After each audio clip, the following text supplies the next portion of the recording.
नमस्कार। आप सभी दर्शकों का बहुत बहुत स्वागत है हमारे इस खास कार्यक्रम में। आप देख रहे हैं मॉडर्न गुरुजी और मैं आपके साथ हूं आशीष। तो दोस्तों, एज ए प्रॉमिस मैंने कल भी आपको कहा था कि मैं आपके लिए छोटे छोटे टिप्स लेके आता रहूँगा और मैं I am in front of you. तो दोस्तों, हम बात कर रहे थे कि आपके व्यापार में, आपकी दुकान में, आपके ऑफिस में काम क्यों नहीं चल रहा। मुझे बहुत सारे लोग बोलते हैं गुरुजी हमारे ऑफिस में तो बिल्कुल ठप हो गया है, लॉकडाउन की वजह से हम काम नहीं कर पा रहे हैं। अब हमें अपने ऑफिस में बहुत सारी चीज़ें देखनी पड़ती हैं कि ये मेरा ऑफिस है, मेरी हर एक चीज़ किस दिशा में है। क्योंकि देखो, अगर हम इन चीज़ों को मानते हैं शास्त्रों के हिसाब से, तो हमें उन चीज़ों को अप्लाई भी करना चाहिए अपने साथ कि शास्त्रों के हिसाब से हमें किस दिशा में बैठना चाहिए, हमें कैसे व्यवहार करना चाहिए। तो मैं आपके लिए छोटी छोटी टिप्स लेके आया हूँ। उम्मीद आप लोगों को बहुत पसंद आएगी। तो सबसे पहले, ऑलमोस्ट अगर हम बात करें तो दुकान में, ऑफिस में या किसी भी चीज़ में शटर लगे होते हैं, दो साइड में लॉक होता है। तो हमें क्या करना है, सबसे पहले हमें राइट साइड वाला लॉक ओपन करना है। और जब हम एंट्री करते हैं तो सबसे पहले हमारा राइट पैर ही अंदर जाना चाहिए। ये एक छोटी सी टिप है, अगर आप इसको अप्लाई करते हैं तो आपको बहुत फ़र्क मिलेगा। सेकंड, मैं आपको बताना चाहता हूँ कि आपका जो मेन काउंटर है या मेन गल्लक है, जहाँ पे आप बैठते हैं या जहाँ पे आपकी मेन ऑफिस टेबल है, वो पूर्व में या उत्तर की दिशा में ही आपका मुख होना चाहिए। आप इस चीज़ को ध्यान रखेंगे, पूर्व में या उत्तर की ओर आपका मुख होना चाहिए। और सेम आपका जो तिजोरी होती है, जो आपका गुल्लक होता है, वो भी आपके सेम पोजीशन में होना चाहिए। आप समझ रहे हैं दोस्तों, पूर्व या उत्तर। कोशिश कीजिएगा, उत्तर बिल्कुल बेस्ट है। अगर आपकी सेटिंग में नहीं है तो पूर्व में भी आप कर सकते हैं। ये एक छोटी सी टिप है, आपको बहुत काम आएगी। और एक चीज़ का दोस्तों और ध्यान रखिएगा कि जैसे मैं बैठा हूँ ऑफिस में, मैं अपनी टेबल पे बैठा हूँ, तो मेरे पीछे की बैक साइड में कोई भी घड़ी नहीं होनी चाहिए कभी भी। जिसको हम वॉल क्लॉक बोलते हैं, वो कभी नहीं होनी चाहिए। या कोई भारी सामान ऐसा मेरी बैक साइड में नहीं होना चाहिए। उससे क्या होता है, शास्त्रों के हिसाब से अगर हम बात करें तो घड़ी का जो काम होता है, हम घड़ी क्यों देखते हैं बार बार, अरे 5 बज गए, अरे 7 बज गए, अरे 8 बज गए, हमें मेंटली टेंशन होती है। आप समझ रहे हैं दोस्तों। तो ऑफिस में आपकी बैक साइड में कभी भी घड़ी या कोई भी भारी सामान नहीं होना चाहिए। ये हमें मानसिक तनाव देती है।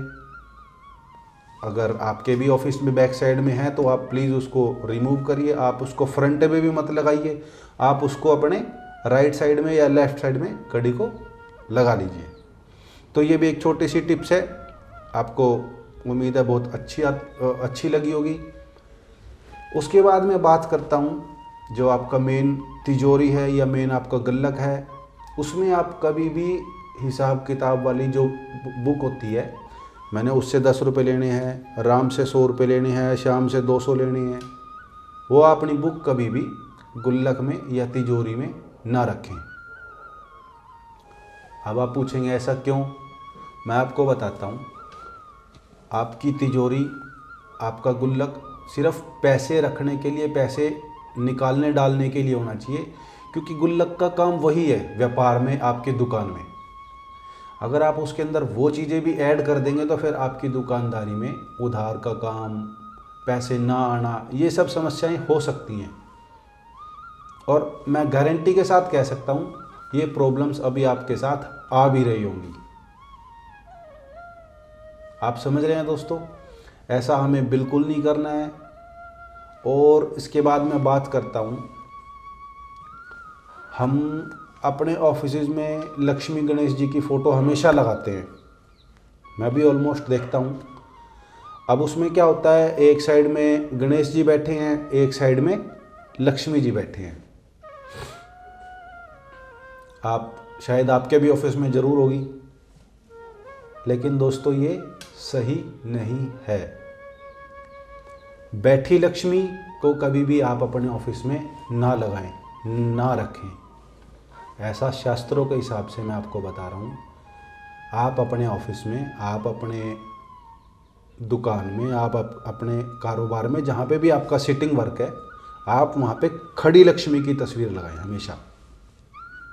खड़ी लक्ष्मी की तस्वीर मैं क्यों बोल रहा हूँ, शास्त्रों में बैठी लक्ष्मी को स्थिर लक्ष्मी कहा गया है, ताकि जो पैसा है वो स्थिर रहे मेरा, वो ऑफिस में, कारोबार में नहीं होना चाहिए। क्योंकि ऑफिस में तो आना जाना रहेगा, तभी पैसे आ जाएंगे। ये मेरी एक छोटी सी टिप है आपके लिए। खड़ी लक्ष्मी को हम चल लक्ष्मी बोलते हैं कि चल लक्ष्मी होगी, पैसे का आना जाना होगा, आपके पास कस्टमर आएगा जाएगा, तभी आपके पास कुछ आएगा, तभी आपकी मेहनत की जो है वसूली अच्छे से होगी, अगर मैं गलत नहीं हूँ तो दोस्तों आपको इस चीज़ को भी ध्यान में रखना है। और ऐसे ही मैं बात करूँगा, हम अपने ऑफिस में शुभ लाभ लिखवाते हैं, हर कोई लिखवाता है, पर आपको ये बात आज तक किसी ने नहीं बताई होगी कि हमें अपने ऑफिस में शुभ लाभ नहीं लगाना चाहिए। ऐसा क्यों मैं आपको बता रहा हूँ, आपको साइंटिफिक रीज़न दे रहा हूँ। शास्त्रों के हिसाब से हमें शुभ लाभ नहीं लगाना चाहिए, हमें लाभ पहले लगाना चाहिए, शुभ बाद में लगाना चाहिए। अगर आप एक व्यापार में हैं, आप एक ऑफिस में हैं, आप अपने कारोबार में हैं, आप समझ रहे हैं, लाभ को पहले लगाया जाता है, शुभ को बाद में लगाया जाता है। क्योंकि ऑफिस में तो पहले लाभ देखना है। अगर आप एक दुकान पे बैठे हैं, शुभ तो उसके साथ है, हम लगा रहे हैं, पर आप पहले लाभ को लगाएंगे। दोस्तों मैं मतलब गारंटी तो नहीं, लेकिन उम्मीद के साथ बोल सकता हूँ, ये चीज़ें आपको अभी तक किसी ने नहीं बताई होगी। ये मैं आपको प्रॉमिस कर रहा हूँ। मैं आपके लिए मैं अध्ययन करता हूँ इस चीज़ को लेके। मैं भी शास्त्रों का अध्ययन करता हूँ। दिन में 4 घंटे 6 घंटे इस चीज़ पे मैं लगाता हूँ, तब जाके मैं आपके लिए ये चीज़ें लेके आता हूँ। अगर और आपके साथ कोई समस्या चल रही है तो आप मुझे फ़ोन भी कर सकते हैं, आप मुझे ईमेल भी कर सकते हैं, आप मुझसे पर्सनली मिल भी सकते हैं। आपको मैंने ये छोटी छोटी टिप्स दी हैं, आप इनको अपने ऑफिस में, अपने कारोबार में अप्लाई करें। और धूप दीप तो हम हमेशा करते ही हैं, लेकिन इसमें भी मैं आपको एक बात बताता हूँ। सुबह आप आते हैं अपने ऑफिस में तो सबसे पहले आप धूप दीप सब करते हैं, लेकिन मैं आपको बताता हूँ, सुबह आप सिर्फ धूप लगाएं, शाम को दीपक लगाएं। ये भी एक छोटा सा चेंज आप करके देखिए मेरे बोलने से, हो सकता है आपको बेनिफिट मिले, और हो सकता नहीं है, गारंटी के साथ मिलेगा। छोटी छोटी चीज़ें हैं, आप अपने आप में चेंज करेंगे, आप प्रकृति में खुद चेंज पाएंगे। तो दोस्तों मैं उम्मीद करता हूँ आपको मेरी टिप्स बहुत अच्छी लगी होंगी। और ये खाली टिप्स है जो मतलब कि बहुत दूर से मुझे देख रहे हैं, जो मेरे पास आ नहीं सकते। ऑफिस में प्रॉब्लम्स बहुत सारी होती है, बहुत सारी चीज़ें देखने की होती हैं। मैंने कल भी आपको बताया था, बीमारी डॉक्टर के पास जाके ही पता चलती है कि वाकई हमें बीमारी क्या है। ये तो हम बता रहे हैं, अगर सर में दर्द होगा तो आप ऐसे कर लेना, आप पेट में दर्द होगा तो ऐसे कर लेना, लेकिन एक्चुअल बीमारी डॉक्टर के पास जाने के बाद ही पता चलती है। तो दोस्तों मैं नहीं कहूँगा आप मेरे पास आएँ, अपने आसपास में जो आपको लगता है, जो आपको इस तरीके की जानकारी प्रोवाइड करवाता है, आप उसके पास जाएं, उनसे मिलें, उनसे कंसल्ट करें, प्रॉब्लम कहाँ है। तो दोस्तों मैं उम्मीद करता हूँ आपको ये हमारा कार्यक्रम, ये हमारी वीडियो अच्छी लगी होगी, हमारी जानकारी पुख्ता है, ये हम आपको गारंटी के साथ बोल रहे हैं। तो और हाँ, मैं हमेशा बोलता हूँ कि आप वीडियो को शेयर ज़रूर करिएगा, भले ही लाइक मत करें। अगर ये जानकारी आपके माध्यम से, हमारे माध्यम से किसी और के पास चली जाए तो उसका भी शायद भला हो जाए। तो दोस्तों इसी के साथ मैं लेता हूँ आपसे इजाज़त। आपका बहुत बहुत आभार।